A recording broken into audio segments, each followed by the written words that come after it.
Bienvenidos a Filosofía en tiempos de no filosofía, un espacio de reflexión profunda sobre el pensamiento filosófico.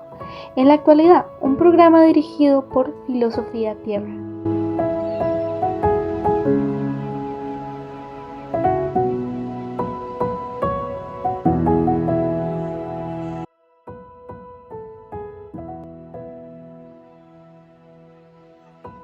Todo está permitido, pero no todo es provechoso. Todo está permitido, pero no todo es constructivo. Corintios 10:23.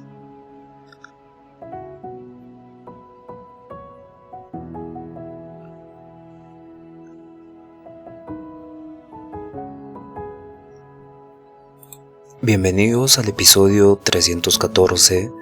Estamos en el día 7 de julio de Filosofía del Arte y Estética. Y hoy nos toca un filósofo muy interesante. Es un filósofo que se relaciona mucho con el pensamiento de Hegel, ¿no? Y por relacionarse tanto, codifique mal la palabra, por relacionarse tanto con Hegel, tiene esta profundidad en el pensamiento, ¿no? Hablamos de Friedrich Schiller. Y claro, él habla en la estética sobre el arte y el genio, ¿no? Sin embargo, ve a la estética como una libertad.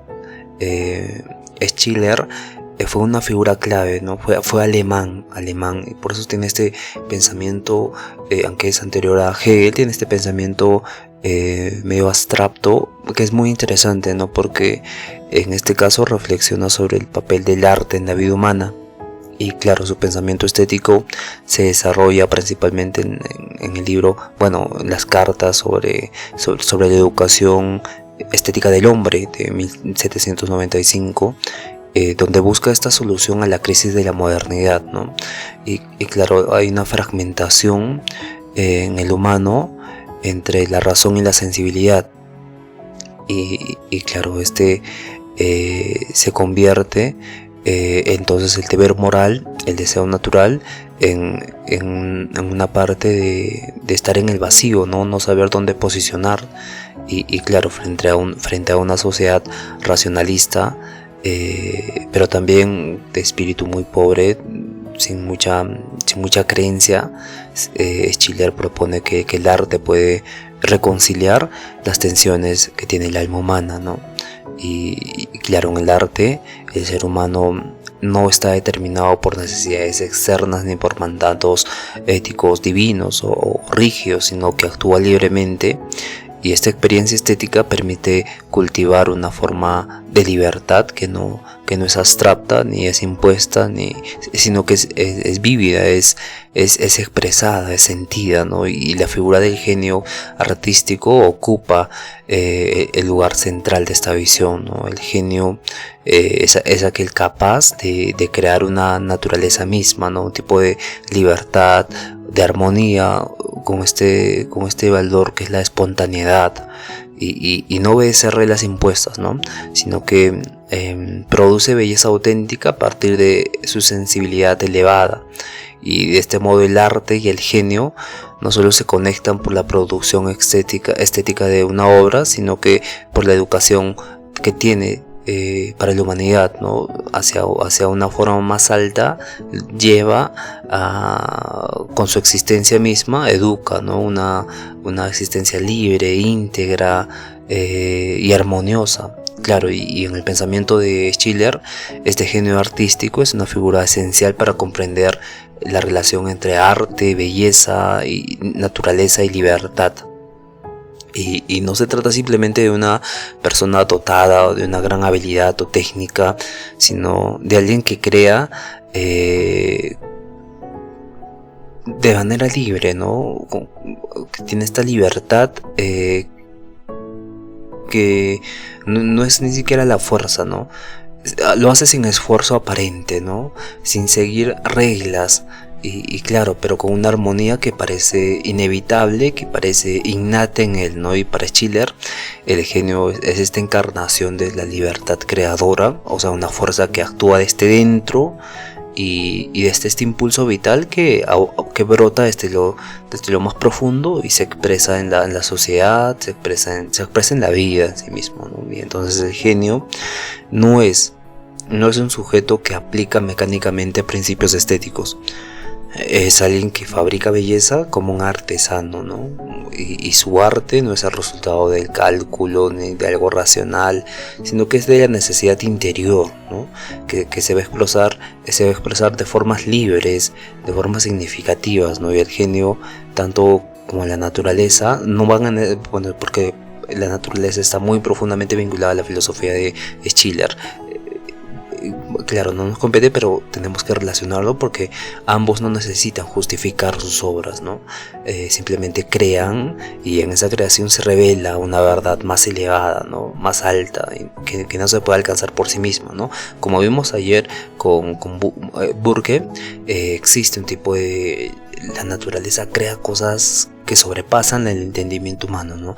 Al sobrepasar el raciocinio humano, surge en nosotros lo sublime. Entonces, Schiller bueno, todos se dan cuenta de esto, ¿no? Kant también nos dice esto. Entonces, Schiller va a distinguir entre el artista común y el genio. El primero, el artista común, intenta imitar, ¿no? No mímesis, porque ya vimos con Aristóteles que la mímesis es mucho más profunda, ¿no? Sin embargo, puede imitar, puede perfeccionar técnicas y puede seguir tradiciones o adaptarse a las experiencias del gusto contemporáneo donde está viviendo él, ¿no? Pero el genio va más allá, ¿no? Introduce lo nuevo, rompe con lo establecido, ¿no? Y entonces inaugura un horizonte de símbolos nuevos, ¿no? Que antes no existían. Y claro, esto es muy interesante para la filosofía, porque no se trata de como vimos en el lenguaje, un tipo de horizonte de hermenéutico de interpretación, sino que se trata de un horizonte de conciencia, ¿no? Un nuevo horizonte de conciencia. Se expande y crea algo que nunca nadie ha visto, y por esa misma creación alguien la ve y expande su conciencia, ¿no? Y así se va expandiendo más y más y más. Yo siempre dije que la filosofía se trataba de eso, ¿no? No sé si revisaron los anteriores episodios, pero siempre yo dije, la filosofía sirve para expandir la conciencia, para expandir no el conocimiento, no el entendimiento, no la teoría, sino la conciencia. Y la conciencia es algo que te mantiene presente, y en ese presente donde tú piensas, yo sé esto, y lo asocio con esto, aparece un tipo de horizonte nuevo que no sabes de dónde viene. Y ese horizonte nuevo que no sabes de dónde viene te lleva a un tipo de, no voy a decir frecuencia porque voy a sonar un poco raro, aunque sí puede serlo, ¿no? Pero aparece un tipo de expansión, de entendimiento, ¿no? Sabes que entiendes más. Y al saber que entiendes más, trata de buscar más, ¿no? Y en ese querer buscar más, en esa búsqueda de estar asombrado y que el entendimiento se haya producido y quiera buscar más, constituye un estado de conciencia, ¿no? Bueno, una expansión de conciencia. Y claro, en ese estado de expansión de conciencia existe cierto tipo de elevación espiritual, física, elevación de entendimiento, ¿no? Y más conexión con lo que te rodea, ¿no? Porque ya no estás juzgando lo que ya conocías, sino que hay cosas nuevas que tú sabes que no sabes, ¿no?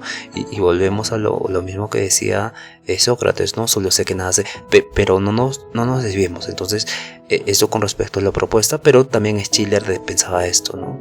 Que el arte, con este tipo de forma libre, hacía que tengamos este tipo de expansión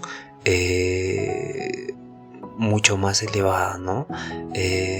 Y claro, rompía con lo establecido, inauguraba nuevos horizontes sensibles, nuevos horizontes simbólicos que antes no existían, ¿no? Y entonces su obra es fuente de asombro porque da forma a lo invisible y hace tangible lo que antes solo existía como posibilidad del espíritu humano, ¿no? En Schiller vamos a encontrar que va a hablar mucho del espíritu humano, pero es muy interesante el concepto de espíritu en todos los alemanes.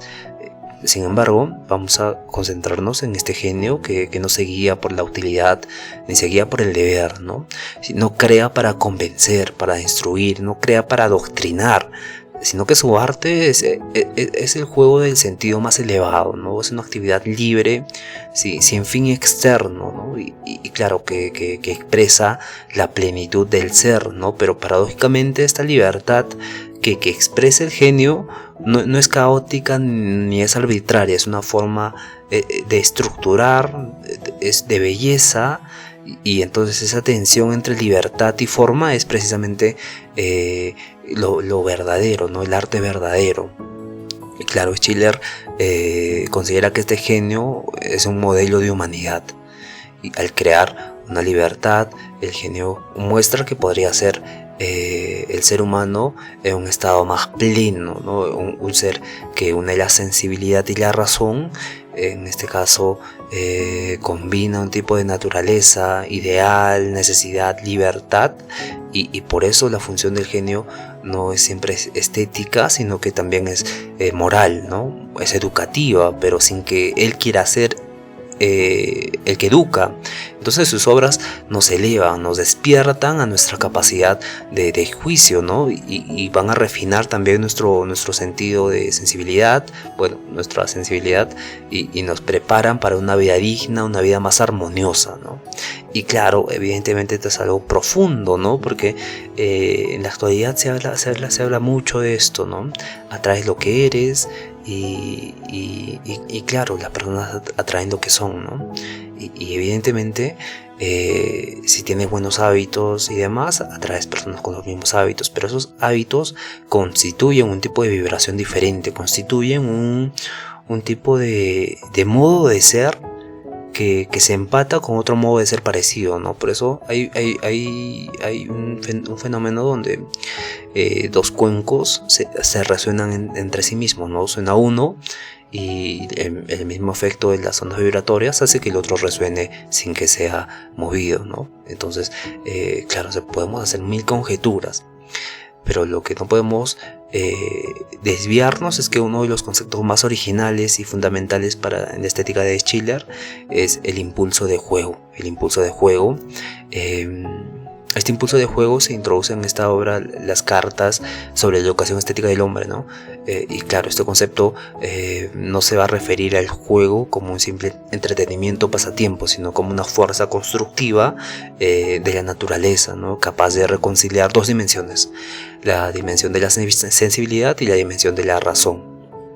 Entonces va a identificar a Schiller dos tipos de impulsos básicos que a menudo entran en conflicto, ¿no? Porque ya recordemos que había todo un legado de discusión del racionalismo y el empirismo, y de la forma de entendimiento y demás. Entonces Schiller identifica estos dos tipos de impulsos, el impulso sensible y el impulso formal. El impulso sensible, que nos vincula a la materia, con los sentidos, los deseos, con el cambio, ¿no?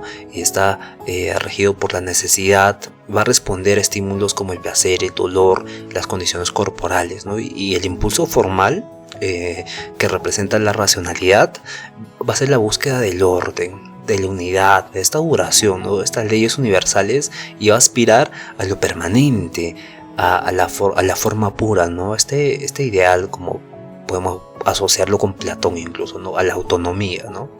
Y claro, ambos impulsos son legítimos para Schiller, pero por sí solos son incompletos, ¿no? Y si el ser humano se entrega únicamente al impulso sensible, se vuelve un esclavo de las pasiones y de la contingencia. Y si, digamos, se somete al impulso formal, corre el riesgo de convertirse en una criatura abstracta, rígida, ¿no? Despojada de vida. Y aquí aparece el impulso del juego, ¿no? El impulso del juego como una tercera fuerza superior a ambas, que armoniza ambos extremos, ¿no? Y este impulso no elimina ni va a reprimir, sino que va a integrar, ¿no? Va a permitir que experimentemos la libertad de forma y la libertad,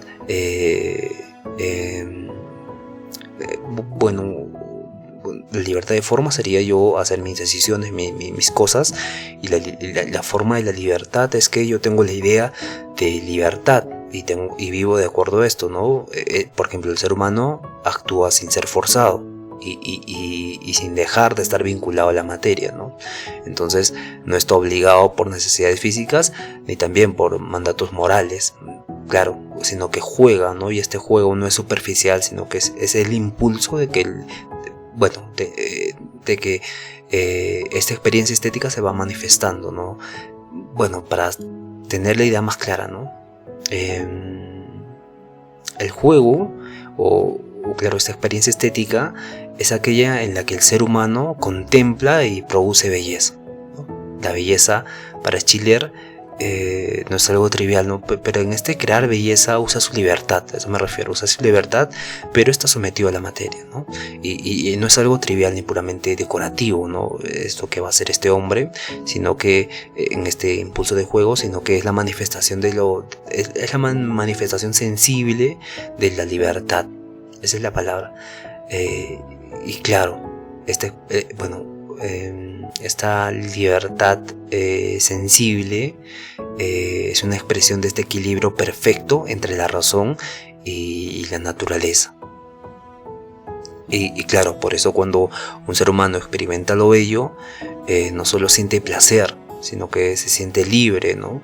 Se siente en armonía. Y esta libertad no es un capricho que nace de las pasiones, sino es la libertad de quien ha conciliado en su interior lo sensible y lo racional. Y cuando un artista crea, estos dos impulsos que hablamos atrás, y cuando un artista crea desde ese impulso de juego, su obra se convierte en un espacio de juego, ¿no? Donde la libertad es compartida y que puede transformar sensiblemente al espectador, lo puede conmover, ¿no? Y eso ya es algo de la sensibilidad.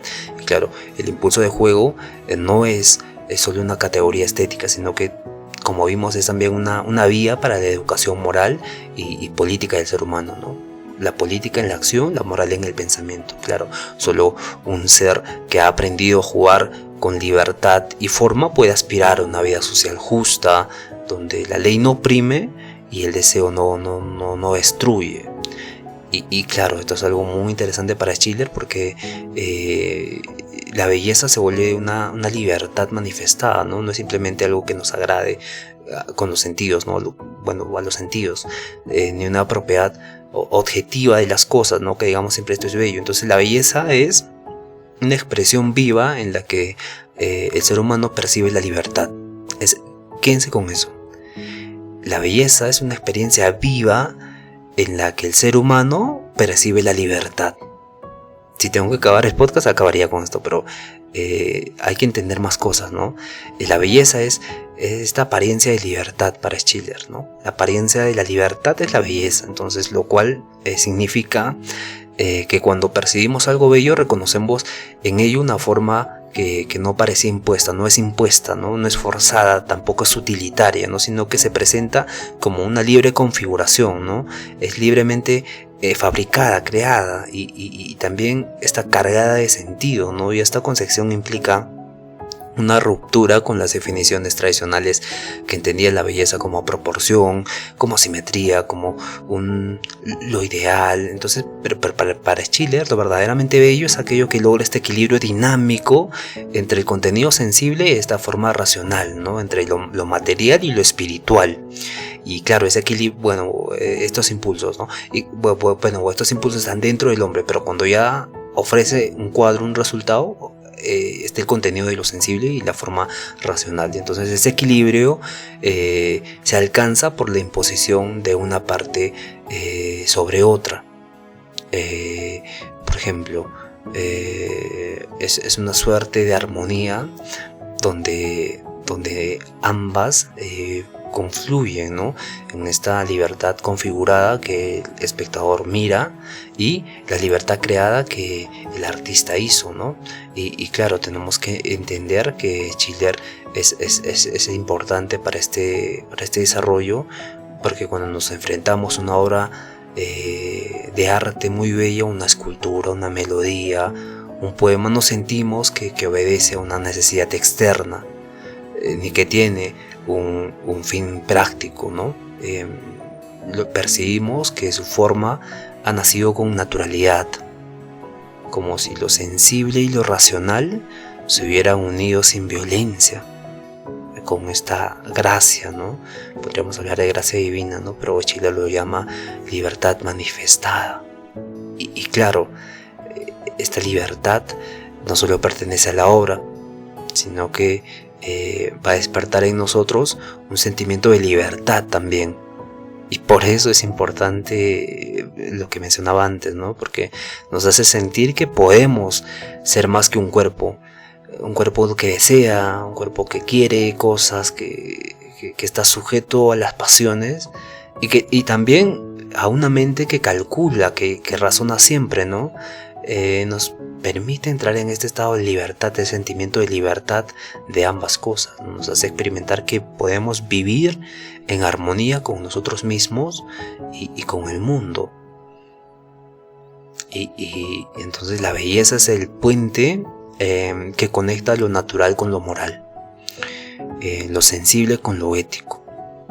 En lugar de imponer deberes o educar la sensibilidad, o como vimos allá la forma del gusto, o afinar el juicio también en la parte racional, la belleza no obliga al ser humano a comportarse de cierta manera, sino que le transforma desde dentro, ¿no? Haciéndolo capaz de reconocer la libertad en sí mismo y claro, la libertad en los demás también. Y esto es muy bonito, ¿no? Esto es muy increíble, porque como Schiller veía, ¿no? Prácticamente un cuadro bello y veía libertad en ese cuadro, en que esa libertad también se manifestaba en nosotros. Y hacía que pensemos que tal vez nos hacía más libres, ¿no? Pero ese genio que había creado este cuadro no pensaba eso, no quería, no, su finalidad no era eso, no era educar, sino que se daba de forma natural, ¿no? Como nos enseñaba a ser libres, siendo el libre. Y claro, la belleza es más que estética, ¿no? Es una preparación para la libertad moral y también para la libertad política, en Schiller. Y claro, un pueblo capaz de experimentar lo bello es también un pueblo capaz de autogobernarse con justicia, sin necesidad de una coerción externa, ¿no? Que ya esa coerción viola con la libertad. Y claro, esta experiencia estética se convierte así en una base esencial para la formación de un ciudadano libre. Y creo que aquí acabaría el podcast, porque es todo, ¿no? Es la esencia de Schiller cuando habla de estética.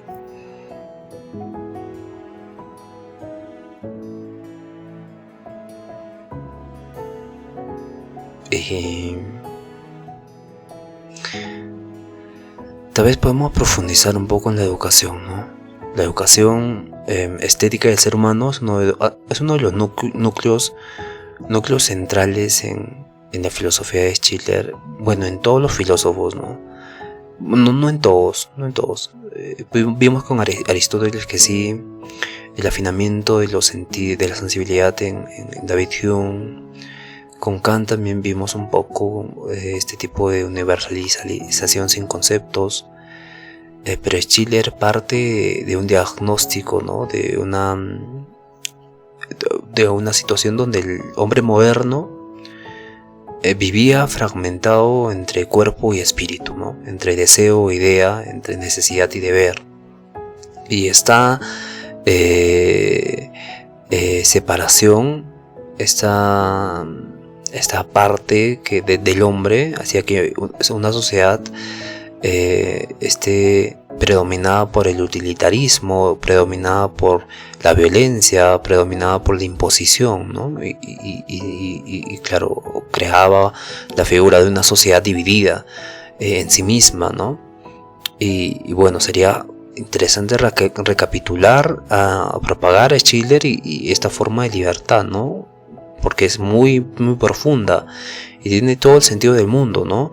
Y claro, Schiller sostenía, claro, y sostiene, claro, en sus teorías que solo una transformación profunda del ser humano puede fundar una verdadera libertad, ¿no? Y por lo tanto esta libertad surge como moral y termina siendo política, ¿no? Y esa transformación puede ser puramente racional, ¿no? Claro, termina siendo racional cuando ya va a la política, ¿no?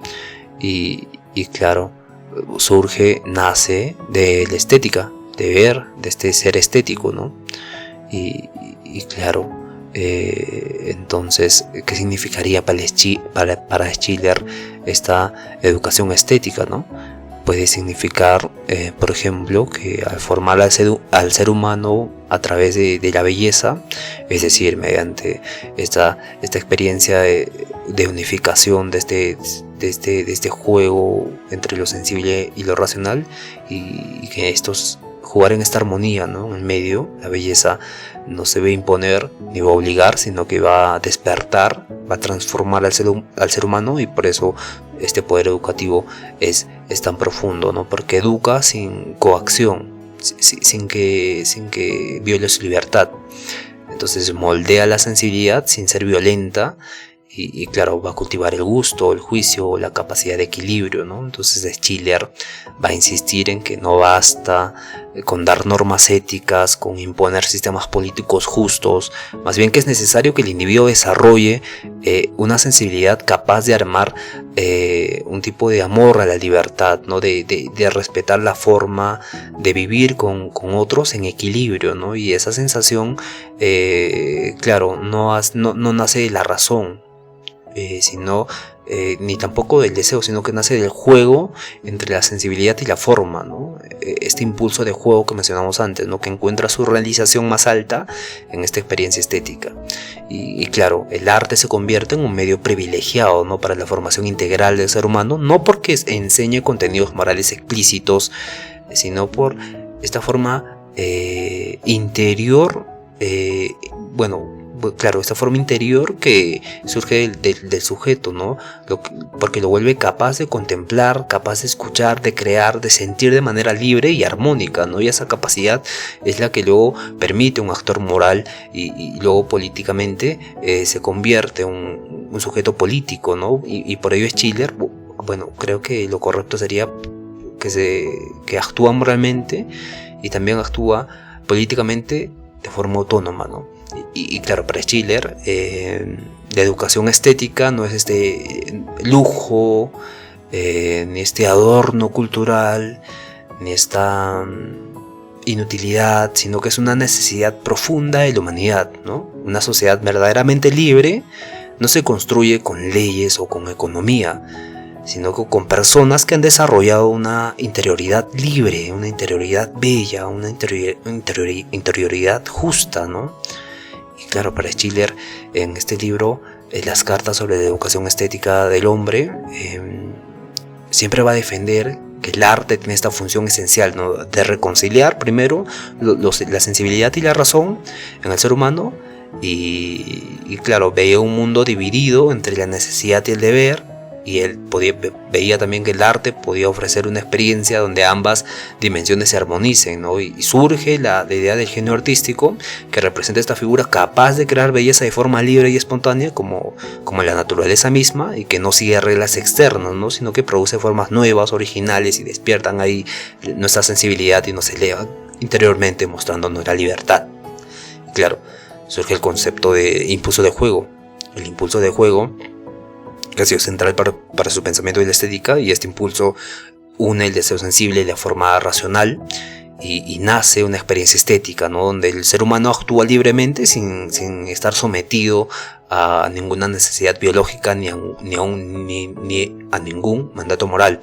Y para Schiller la belleza es la manifestación de lo sensible, de la libertad, ¿no? La libertad es un concepto abstracto. No lo vemos, no decimos a qué está la libertad, pero la belleza termina siendo una manifestación de esa libertad, ¿no? Es lo bello, porque percibimos las formas armónicas, ¿no? Que nos hacen experimentar nuestra propia libertad de manera tangible, y claro, se convierte entonces en una educación estética, ¿no?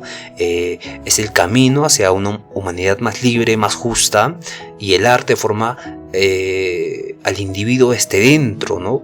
No quitándole la libertad o imponiéndole algo para que viole su libertad, sino moldeando su sensibilidad para que actúe éticamente sin imposición, ¿no? Por eso Schiller propone que una sociedad verdaderamente libre solo puede nacer en individuos educados estéticamente, ¿no? Y claro, esto no lo han entendido, bueno, algunas sociedades lo han entendido, ¿no? Pero algunas sociedades ven esto como inútil, ¿no? Hay que ser utilitarios, hay que hacer esto, pero no. Hay sociedades muy elevadas, educados estéticamente, pero no en el sentido de lo bello, de lo banal, no de lo fácil, sino por este impulso de juego, conociendo toda esta teoría, ¿no? Pero esa teoría se la descarta. ¿Por qué? Porque no es aplicable, mencionan otros, es que no está esparcida por el mundo, no está... no se llega. Muchas personas no logran pensar como Schiller, ¿no? Muchas personas no conocen siquiera esta filosofía, no conocen qué es la estética o qué ha significado la estética para algunos filósofos. Y claro, en algunas sociedades los filósofos son menospreciados, no.